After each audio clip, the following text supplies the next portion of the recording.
Matt Grissinger, the Director of Education at the Institute for Safe Medication Practices, also known as ISMP, returns to the podcast today to talk about ISMP's Targeted Medication Safety Best Practices for Community Pharmacy.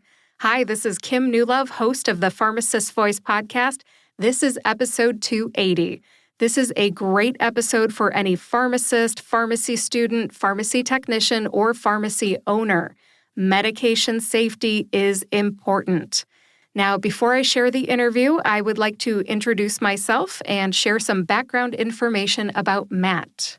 In case this is the very first time you have ever listened to the Pharmacist Voice podcast, welcome. Again, my name is Kim Newlove. I'm your host. I am an Ohio pharmacist. I graduated from the University of Toledo College of Pharmacy with my BS Pharm in 2001. I have experience in hospital, retail, compounding, and behavioral health.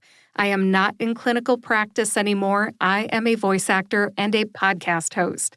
I started my business, The Pharmacist Voice, LLC, in 2017, and then I launched this podcast, the Pharmacist Voice Podcast, in 2019. Among other things, I provide medical narration for pharmaceutical companies, biotech companies, and CME companies, that's continuing medical education companies. I also narrate audiobooks for women pharmacist authors, and I teach 2 self-paced online courses. One is about podcasting, which I love, and one is also about drug name pronunciations. I also love those too. I also offer consulting services. For example, I help pharmacy organizations and pharmacy professionals start podcasts. I also help pharmacist authors narrate their own audiobooks. I love what I do, and if you want to learn more about me, go to LinkedIn. My LinkedIn profile is a great place to learn more about me, my services, and my happy clients. You'll find a link to my profile in the show notes on thepharmacistvoice.com. And if you already have a project in mind, great. Please message me through the contact form on my website. Again, that's thepharmacistvoice.com. Same website, you can also find my online courses. Just click on the Store tab to find those. Both online courses are available through thepharmacistvoice.com. Just click on the Store tab. Next up, let me tell you a little bit more about my guest, Matt Grissinger. Then I will share our conversation. Matt Grissinger is the Director of Education at the Institute for Safe Medication Practices, which is also known as ISMP. Matt received his BS in Pharmacy from the Philadelphia College of Pharmacy and Science and is a Fellow of the Institute for Safe Medication Practices as well as the American Society of Consultant Pharmacists. He first joined ISMP 24 years ago in the year 2000. Prior to joining ISMP, Matt served as a home care and long-term care pharmacy surveyor for the Joint Commission. He was project leader for the Hospital and Health System Association of Pennsylvania, Hospital Improvement Innovation Network's Adverse Drug Event Project, a collaborative project engaging healthcare organizations to reduce and prevent patient harm from the use of anticoagulants, insulins, and opioids. He has published numerous articles in pharmacy literature, is a journal reviewer for a number of publications, and a textbook chapter contributor. To learn more about Matt's publications, please read Matt's bio in the show notes for episode 280 on thepharmacistvoice.com. Matt also recently completed the Just Culture certification course. As far as leadership roles, Matt has held quite a few over the years. He currently serves as the chair for the National Coordinating Council for Medication Error Reporting and Prevention, and the co-chair of the National Quality Form Common Formats Expert Panel. He's also on the Faculty Advisory Board for the Pharmacy Learning Network, PLN, and the Publications Advisory Board for Davis's Drug Guide for Nurses. Matt has also served in a number of other leadership roles during his career. I would encourage you to read his full bio in the show notes to learn more. As I wrap up Matt's introduction here, I'd like to add that Matt is an adjunct assistant professor for Temple University School of Pharmacy in Pennsylvania. Without further ado, here's my conversation with Matt Grissinger. Hi, Matt. Welcome back to the Pharmacist Voice podcast. Yeah, thanks, Kim. It's great to be back on the podcast today. Great to have you. I really enjoy talking about medication safety issues, and it's so good to have you on the show to talk about ISMP's targeted medication safety best practices for community pharmacy. I understand you just gave a talk about this at APHA.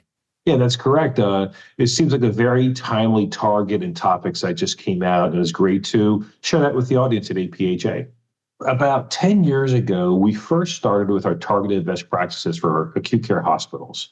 And the premise of them is kind of sad in a way, Kim, because it's one of those situations where we're getting tired of hearing the same type of harmful error happening over and over and over again.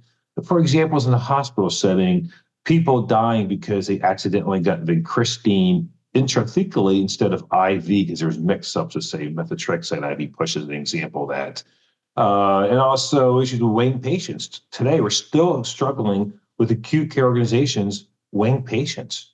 And when you think about this, Kim, we're teaching our students of the world today that there's weight-based dosing, right? And enoxaparin, a whole bunch of weight-based drugs. We're not teaching them. Did you realize we're not weighing the patients up front first, by the way? We're probably guessing the weight. These targets are, I guess I'll call them elevated because these aren't brand new things hot off the press. It's not something new and unique. I would say it's the exact opposite. We're tired of the same stuff going on. For me, I've been at ISMP almost 24 years. Hearing it from day one, and it's still a problem today. So that was the premise of the acute care ones. And then we just recently came out with a community pharmacy version. Same premise though, Kim. Mistakes that we're seeing over and over again. It's nothing new or unique. And so to the point where we thought we had to call out these 5 things and make them a priority for the outpatient pharmacy practices. Could you go ahead and list all 5 for me? Number 1, wrong patient errors. A strategy to identify patients getting the wrong patient's medications. Errors with methotrexate, accidentally given once daily instead of once weekly. Making sure we're using barcode scanning throughout the processes in outpatient pharmacy, including vaccinations. Making sure that we're proactive in nature, that we learn and look for information about medication safety outside of our own pharmacy to learn proactively, Kim, before it happens at our place. And lastly would be just use and measure. The fact that we're still using tablespoons and teaspoons today in 2024, Kim, and the errors are happening when we're simply mixing up the number of mLs, the number of teaspoons. And then that being a pretty bad prescription at the end of the day. So those are the 5 broad topics. Would you say that the reason that these are needed, I know you said these have been going on forever, is to basically paint a target of the top 5 bad guys that we need to address, right? The top 5 things that are happening.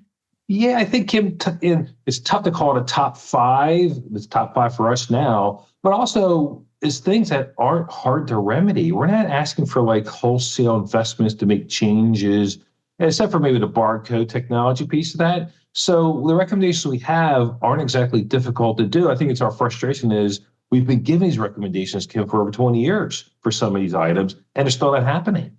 So it's probably more along that line of we've been saying it through many articles. You'll see in the targets, there's multiple citations in all of our newsletters for each topic. So again, it wasn't just we wrote about once in 2005.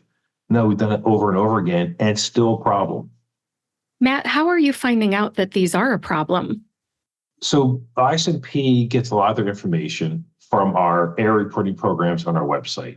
Now, they are considered practitioner-based reporting programs. So people like you, Kim, who have a concern or maybe even a real event that you want to share with ISMP. But the nature of the reporting program is unique in that we're looking for the story, not for statistics. So a lot of times people submit error reports to ISMP through our website. Our form is 3 text boxes. And it's just tells the story, what happened or why it happened, what do you think would prevent it. So that's the origin of many of the stories we get. We have a quote, the normal medication error reporting program. We have a vaccine error reporting program. and also a consumer reporting program. And I'll say the consumer program is what really brought attention to the wrong patient errors in community pharmacy more than those we've gotten from outpatient pharmacies. It's interesting that on the form, there's a question about why do you think this happened? Yeah. Can you tell me a little bit about the feedback that you get about that question? Yeah, it's all, it's kind of all over. I will say it's nice. We kind of added that question to deliberately make people think and tell us what they thought it was.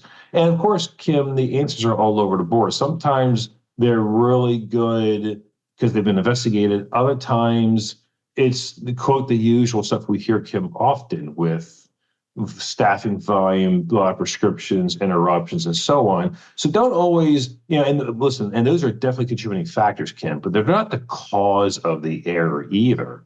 So I think it's nice opportunity for us to maybe teach the reporter what may have gone wrong. And we, with our program, Kim, we have the opportunity to reply back to them and ask them questions, which no other program does. So not that we reply to everybody sending us a report in, but we have that opportunity to follow up and ask you questions. And at times, hopefully maybe even kind of give you ideas of why it really happened, as an example. That, when we get to talk about the wrong patient errors, there's many types of wrong patient errors, and they all have their own unique contributing factors. So it's important that people learn from the submission process as well. It sounds like pharmacists that are reporting these errors, or any healthcare practitioner really, could have a personal bias. How does ISMP educate them about what may have happened that is outside of their personal bias? Well, Kim, and I'm not sure how much it's a bias versus the fact that no one in healthcare is taught about medication safety. We don't get it in pharmacy school. They're not getting it in nursing school. They're not getting it in med school. So how would any pharmacist, technician, nurse, doctor know why an error happened when they never had an explanation of active failures, latent failures, behavioral errors, behavioral choices, a lot of reasons why errors happen. So yeah, maybe a bias because in that moment in time when things were going wrong, clearly things will stand out because just the overload and all those very relevant things. But on the other side, we've figured out that schools aren't helping set a foundation for anybody of safe practices and or medication safety principles. So that plays a role in it, Kim. That's why, a lot of times we're teaching people to back out what possibly could have been the reason or what could be a good, easy strategy as well, besides educating people, as an example. I spent more than 9 years in community practice as a pharmacist. I worked for Walgreens, large chain retail. And when you were talking about staffing issues and interruptions and things like that, I personally have this bias that that's the reason that some of the mistakes that I possibly made happened. Yeah. So that's why I brought in that personal bias. But can you tell me a few of the other reasons that ISMP sees as the real problem? Well, listen, some of those are definitely contributing factors that make matters worse, right? Again, if you're not properly staffed, you get drive-through windows, you're on phone calls with insurance companies, people are standing there staring at you, waiting for your prescription to get done, all absolutely contribute to the problem. But I still think it comes down to lack of awareness by pharmacies of what is safe when it comes to practices and processes of medication use. Stuff as simple as being aware of what medications commonly are mixed up in your organization and what are you doing to prevent mix-ups between those two drugs. Sometimes how drugs are stored. I've been to chain stores like you mentioned to get vaccinations, and you look at the refrigerator from a distance, Kim, like there's no space in the fridge. So I wonder why drugs are mixed up, right? Because of the lack of storage. It's a great example. I think also in the outpatient pharmacy arena, pharmacists aren't encouraged to counsel patients by many people. They're not encouraged by consumers. They're not encouraged by their bosses. They're not by the employees. They're not really encouraged by a lot of state boards of pharmacy, maybe some regulations here or there. So think about the errors that we'll talk about, these best practices that could have been prevented or caught by speaking to the customer. So it's just, it gives a lot of things that go on. And I think the other thing you have to keep in mind. So in my mind, I view medication safety in two buckets. There's the physical drug of getting a right drug into the right bottle and getting it out. But then there's all these other medication-related activities that don't deal with the physical drug. Order entry, getting patient information about what medications are on, their allergies and reactions, right? Or order entry systems and all the alerts that we get. Those are another part of the process that tend to get forgotten about, and how they contribute to errors as much as the contributing factors of the workload and so on. Thank you for sharing that. You do a great job kind of creating a good visual in my head. You're talking about these buckets of things that happen. You're talking about the fridge and all the bottles, vaccination bottles right next to each other. Yeah. It paints the picture of what really happens. Yeah. Yeah. And then add more complex things, Kim, like even say just package and labeling of certain drugs and vaccines. And one big issue we have, probably not in outpatient pharmacy as much, are these 2-component vaccines that come in 2 vials. Sometimes it's A and B combined. Sometimes it's the drug and a diluent. You know how many times people have just got a diluent or only one component? And the worst part about the vaccine piece is that we don't know it happened. And people think, what's the big deal? Well, the big deal is they weren't vaccinated. And how does anyone know that? So that's another big, that's not in the community practices. This is in our acute care practices, but the whole vaccine administration piece and the whole process associated with giving them and documenting them can be pretty problematic, but there's not going to be data to prove from harm or mortality that this error happened with vaccines. So that's a whole nother level of uncertainty that we have. Those are some brave people that are reporting those things to you. I appreciate them. Yeah. Well, I want the audience to understand too that we need to hear from the audience about these concerns and problems, and more than just about lookalike drugs and lookalike vials. We need to hear about, some of these conditions and some of these events, but more, not just about the event, Kim, but why did they think it happened? Tell us the story about the day and what did and didn't happen. That material gets into our newsletters. That's how we learn. We don't, how else do we learn but from you sharing us that information? Especially the common stuff, but also the unique things. Sometimes there's issues, again, with manufacturer package inserts and labeling, or your order entry system. You may be part of the problem, but we don't get a lot of reports of that nuanced detail of what did a screenshot look like. Show me a screen with all the alerts that you got that totally distracted you off course and didn't help you, right? So we rely on people like you to teach us and keep us informed and up to date as well. I like that call to action. Definitely contact ISMP. All they do is go to ismp.org, and then what do they click on? There should be one of the tabs up top is about reporting an error, and 2-3 clicks, and it's only 3 boxes to fill out. And the best part I love about the program is, since they're text boxes, Kim, just start typing. Just start typing and telling your story, so you're not limited in space. I think one side note, one of the biggest detriments to a lot of commercial error reporting programs is that they'll tell people, briefly describe the error. Well, why would you do that? That's the most important piece for us, is that story and painting the picture. Like I'm telling you stories today, that has more of an impact from one good story than 10 reports that are 1 sentence long. That's great encouragement. Definitely go to ismp.org, click on error reporting, and tell your story. That's good information. Good encouragement. Thank you. Now, since I'm on the website, I've got to ask you, if someone wants to look at the ISMP's Targeted Medication Safety Best Practices for Community Pharmacy, how do they access that on your website? Yeah, Kim, hopefully you'll be sharing the link when we're done the podcast. But otherwise, of course, you go to our tools and resource section under guidelines, and it'll be under the guidelines. As soon as you click the guideline word, it'll probably be first or second thing on the list will be the community targets. Now, people will have to sign up on the website. There's no cost, but that way we kind of not limit access, but make sure we have people who are coming in for the real thing. So you'll have to register first, and then you'll easily have access to those free documents. And Kim, I want to add one thing about the targets too. I did mention earlier is I want people to understand that these aren't things that ISMP just made up on a whim and decided to put out. So all the material we do, from self-assessments to guidelines, we always have expert advisory panels. So, real world people are actually involved in the panel, in the discussions, and approving these and giving suggestions, et cetera. So I want to make sure that this is not just an ISMP work, but we always get outsiders to help us make sure we're going down the right path with these. I see. So you've kind of crowdsourced information. So it's not just coming from ISMP And speaking from theory, there's some practice involved in the development of this. Yeah, Kim, it's always got to be real practice. I mean, theory is nice. Now, some strategies, that's why it's important we run by some strategies by people, because certain strategies work for some people, but don't work for other people too. And this is healthcare, so heaven forbid if they all work perfectly. So that's why it's important to get multiple angles of why something would work and would not work, and how can we fix those issues too. Good to know. This is basically evidence-based information. Again, not theory, evidence-based, practice developed. Yeah. Got it. Now, when somebody goes to ISMP's website and they sign up for this information and it comes to them, what does it look like?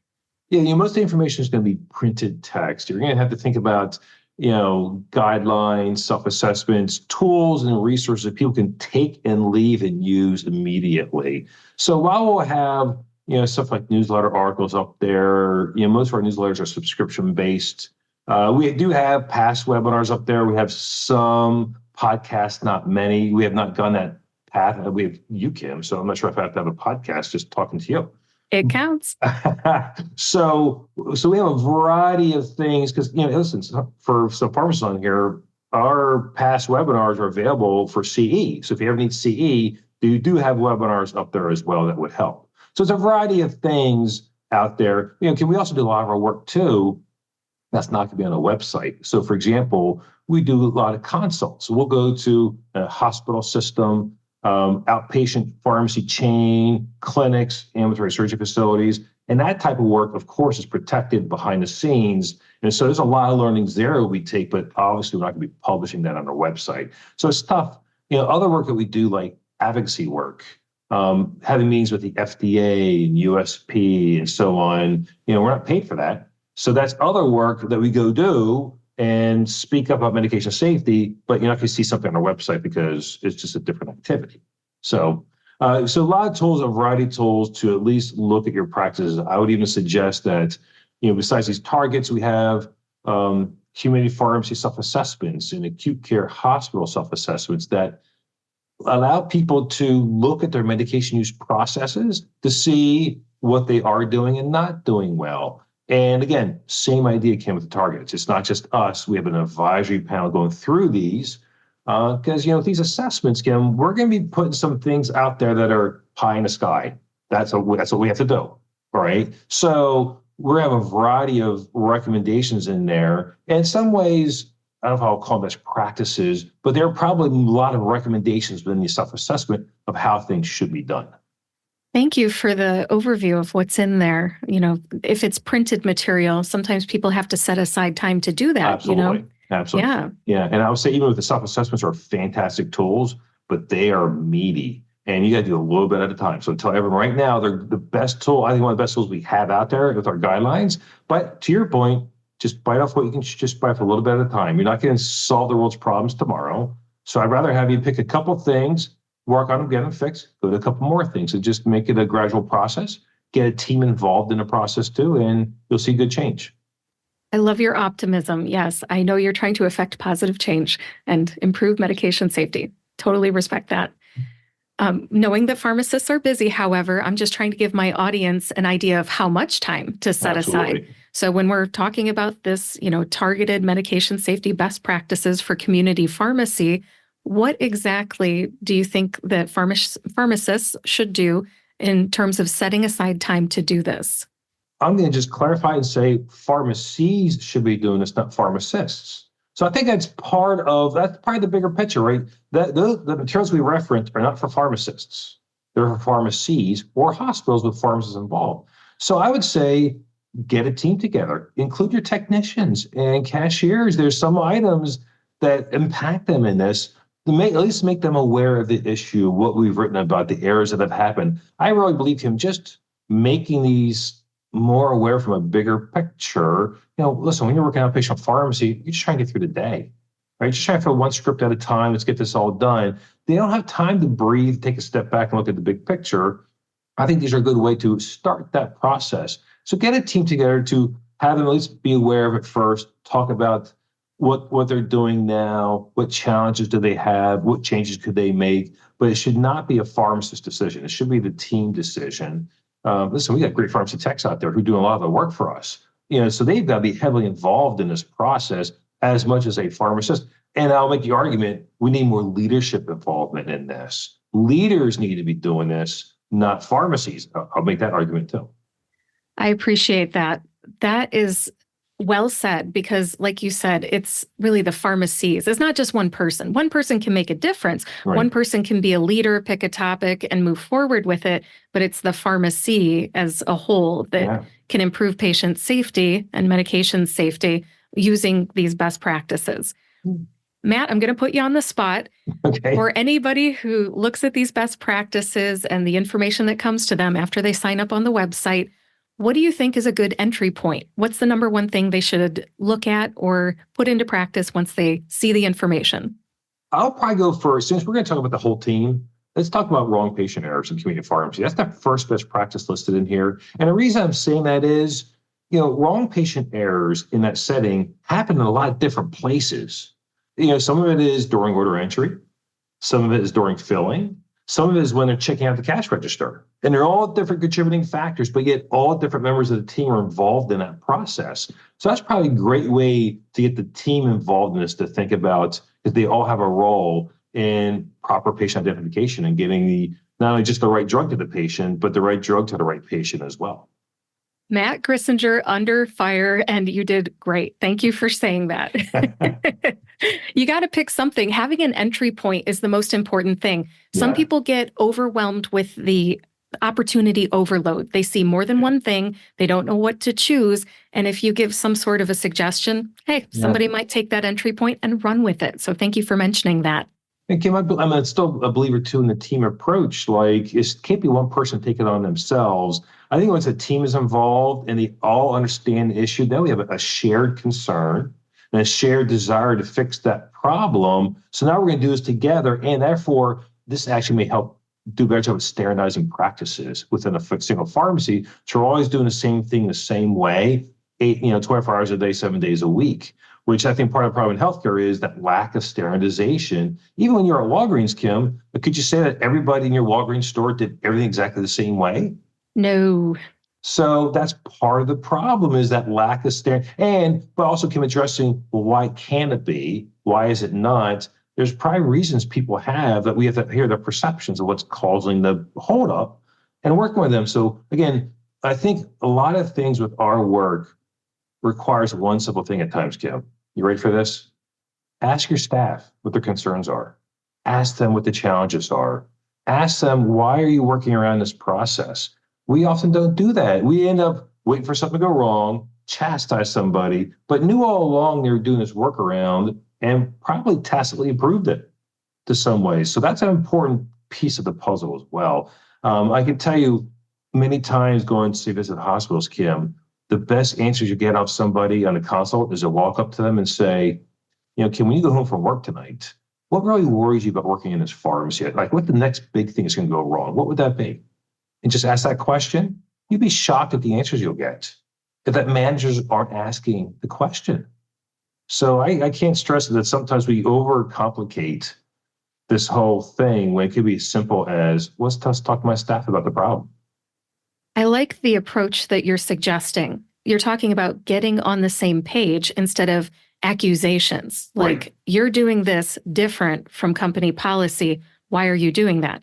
It becomes instead, help me see what you're seeing. Help me understand what you understand. Yeah, that's perfect. That's exactly. I think as leaders, we need leaders to start doing that. And but all healthcare settings, it's, again, to your point, that everyone assumes we're all fine and dandy here. Just put your head down and pay attention to what you're doing. Well, in some ways, in the current environment, the community pharmacy, people are going to be taking shortcuts and workarounds, right? And I kind of don't blame them. It depends what the problem is too. But if we don't address those workarounds, there's just things going to get worse and worse. Thank you for sharing that. I see what you see. Matt, when you did your talk at APHA, can you tell me a little bit about what you covered? Yeah, so essentially in my whole 50-minute session, I had the time to go over each target one at a time, introducing what the problem was, what our recommendations are, along with some suggested strategies for all 5 community targets, and also discuss some newer targets for the acute care setting as well. I have to honestly, Kim, that was a lot of information in 50 minutes, so I had to really blow through it, but also telling people up front, listen, I'm going to be going quickly through this, but we have a document you're going to have as a resource. I'm just going explaining the document to you is really what I'm doing, and is able to take that approach. Nice. And was there time for Q&A at the end? Yeah, definitely time for Q&A. It's interesting, Kim, how people sometimes will or not speak up about things. Inevitably, a lot of questions are never quite about the topic at hand either at times, which is okay. But they'll ask us many questions of, why these drugs still look alike after all these years and other things, which is good. Listen, it's one of those opportunities that we're not always out in the public that people get a chance to ask us questions publicly. And that's a good thing because then we have an audience to hear our conversation about the problem. Nice. Did you get any unexpected questions? Unexpected. Any rants, perhaps? No, honestly, no, not really. We did have this interesting conversation at APHA we had, though, and it came up to what we discussed earlier in this podcast, that the people in the room who are going to be preceptors of students or residents need to understand and remember that when we were in school, we weren't taught how to work in a pharmacy. Realistically, right? We were taught about the clinical stuff, but were you taught how to work in Walgreens? No, I think that was more covered in internship, clerkship, and externship. Right. But does the school of pharmacy have a role in this at all? Because it seems very much of like, well, I taught you the clinical stuff. All right, go get them. And making sure the people in the audience understood, listen, you have people, when we talk about medication safety, Kim, it's still about knowing the processes of how to work in a pharmacy. What's safe, what's smart, what's efficient, et cetera. But they're not taught that in school. So I told them, when you get people in rotation, keep in mind, they've got no background in operations at all. So your job's got to be really make sure you understand and approach that, and knowing that they may not use as much clinical knowledge at the rotation, and it's more about the operations of how to work in a pharmacy, which I think we need to really address at some point in time, because people graduating from school today, they're coming out with, again, except for their work experience, to your point, Kim, as an intern. So I worked at a private community pharmacy as an example of that, but that's still not changed. It's still not the same. I learned how to work at one place. I get fearful of us throwing students out to the wild. And the way they're learning is from other bad habits we have already in healthcare, right? Why do you think we have these targets for, Kim? We've had it for 20 some years in a hospital setting. Clearly they're not being taught in schools. Why not? Yeah, we talked about that 3 years ago, actually, when you were on the show for episode 107 back in July of 2021. And I don't know if there is any more patient safety or medication safety information given to students now in 2024 than there was in 2021. I know at the time you were teaching at Temple. Do you still do that? Yeah, it's my 16th year right now as we speak. Awesome. What a benefit to them. That's amazing. Yeah, but Kim, it's tough though, because I can teach medication safety all I want. The problem, the challenge I have is the students, when they're working now, are just filling pills, right? They're replenishing stock, and that's good. But when we talk about medication safety, it's also about order entry and talking to patients and what goes on in the hospital.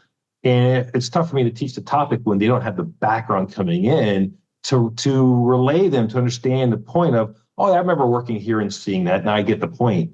That's missing. So that makes it challenging to teach med safety in a school of pharmacy, because it comes down to, it's about the processes again.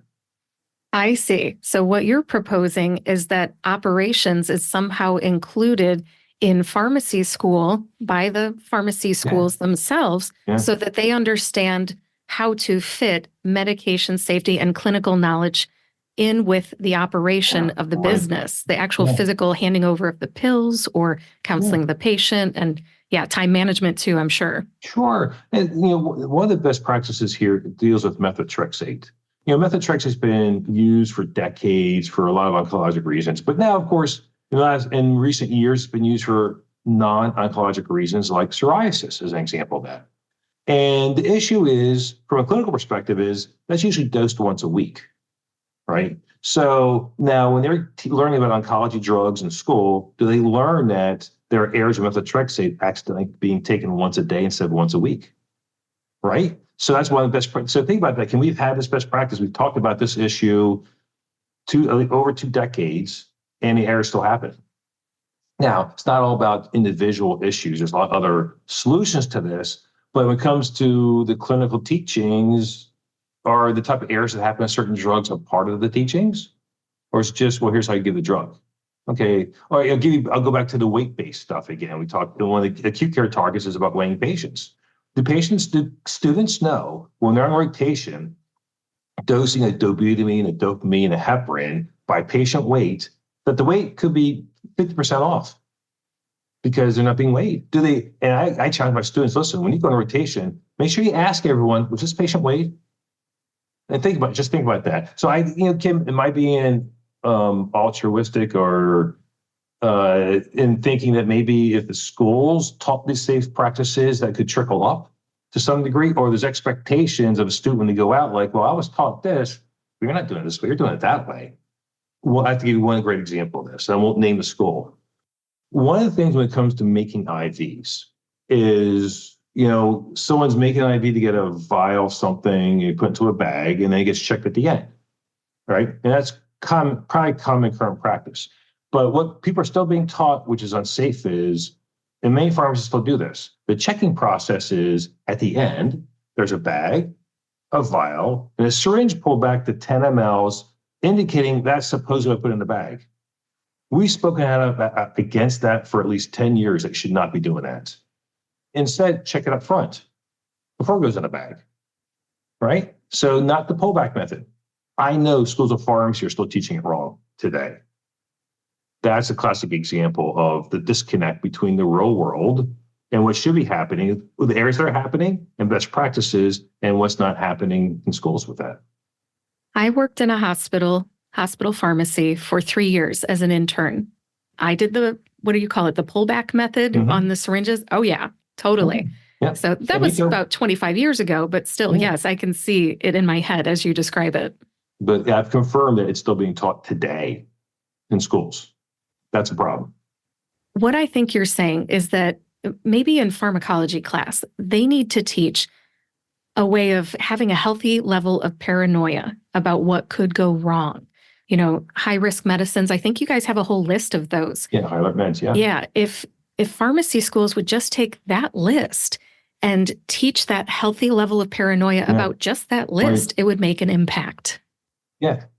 Well, and again, and teach them what could go wrong with it. In fact, it's funny. Another thing I tell the students is, I know they're all into looking at labs and lab monitoring and all that stuff. But, if something goes wrong with a lab literally overnight, the first thing you should do is assume it's an error. Don't assume it's something clinical, but just that thought process. They are thinking, oh, if that went down, it had to be some clinical thing went wrong because of this and that. Maybe they didn't get the drug. Maybe they got twice a dose. We do a Vanco trough, peak and trough, right? Maybe the lab was drawn 5 minutes after Vanco was given. Little things like that can play a role clinically. And so I don't know if that's in a pharmacology class or not, because here's the other perspective. Think about all the medications you learn that are given in the operating room, right? But were you taught the context of what that means? What comes first? What comes second? Why did he get this when, then? Hey, what does that whole process look like of an anesthesiologist from start to finish, medication administration, and what they give and why? So we learn about neuromuscular blockers and narcotics and anesthetics and the canes, but we don't learn that context of how this all ties together. And I'm thinking, listen, the physicians of the world, nurses of the world aren't taught this either. So it's still a great opportunity for us to take the lead in medication safety, but we have to be aware of the processes in order to do that. Then we could step up and say, listen, here's the right way it should be done, and here's why, et cetera, and be the leaders in medication safety use, not just medications or medication safety. Well said. I like that. Matt, is there anything else you'd like to say as we start to wrap this up? I would say definitely, first off, review the best practices and understand why they're there. Again, they're not just something we cherry picked out of the sky. These are legitimate issues that have occurred for years and years and years. Something as crazy as pharmacists still putting tablespoons on a prescription label, and teaspoons they should be outlawed. Is a one example of that. So be aware of them, but share them with your team. This is a team effort, and this is a way for everyone to learn about errors from outside sources. It's way easier, Kim, to learn about problems that happen at your pharmacy instead of my pharmacy. So how can I learn? So what are we doing to learn from all this? So always be on the lookout, willing to learn. There's always a variety of things that can go wrong, but we can have an impact. And I think that also includes the consumer and the patient at times as well, because they can help catch a lot of the errors as well. Excellent points. Well made. Thank you. I appreciate the calls to action and the group responsibility that you're encouraging. Thank you. Yeah, good stuff. All right. Thanks again, Matt, for being here on the Pharmacist Voice podcast. Take care. Yes, Kim. Thank you for having me on the podcast again. You're welcome. Let's do it again sometime. Thanks again to Matt Grissinger for being my guest today on the Pharmacist Voice podcast, episode 280. I appreciate Matt talking about ISMP's targeted medication safety best practices for community pharmacy, and then both suggesting how to implement those best practices and who should implement them. It's a team approach. He said that the best practices are nothing new, nothing unique, but they do need our attention. I agree with that. They need our attention. We also talked about a number of other topics. We talked about how to report an error on ISMP's website, CPE that's available on ISMP's website from previous ISMP webinars, adding education on pharmacy operations to the pharmacy school curriculum, and more. This was a great conversation. We covered quite a bit. I hope our conversation has inspired you to go to ISMP's website and download the Targeted Medication Safety Best Practices for Community Pharmacy and review them today. I'll have a link to those best practices in the show notes for episode 280 on thepharmacistvoice.com. Now, when you go to ISMP's website, go ahead and look at the other guidance and tools that are available there. They have some great information. And they also have a big blue button that says, Report an Error. Take a look at it when you're on the website. Then, if you ever need to report an error, you know where the button is, and you've already heard from Matt, you know how to report it. It's just 3 text boxes. Take a look at that today. Thank you for listening to the Pharmacist Voice podcast, episode 280. Please visit thepharmacistvoice.com to read the show notes. In the show notes, you'll find links to ISMP's website, the Targeted Medication Safety Best Practices for Community Pharmacy, a link to Matt Grissinger on LinkedIn, ISMP's social media links, my social media links, and more. Lots of links today. If you know someone who might like this episode, maybe your employer's medication safety team, please share this episode with them. And if you like this podcast, please subscribe to or follow the Pharmacist Voice podcast on your favorite podcast player and YouTube to get each new episode right when it comes out. Thanks for listening today. I'll talk to you next week.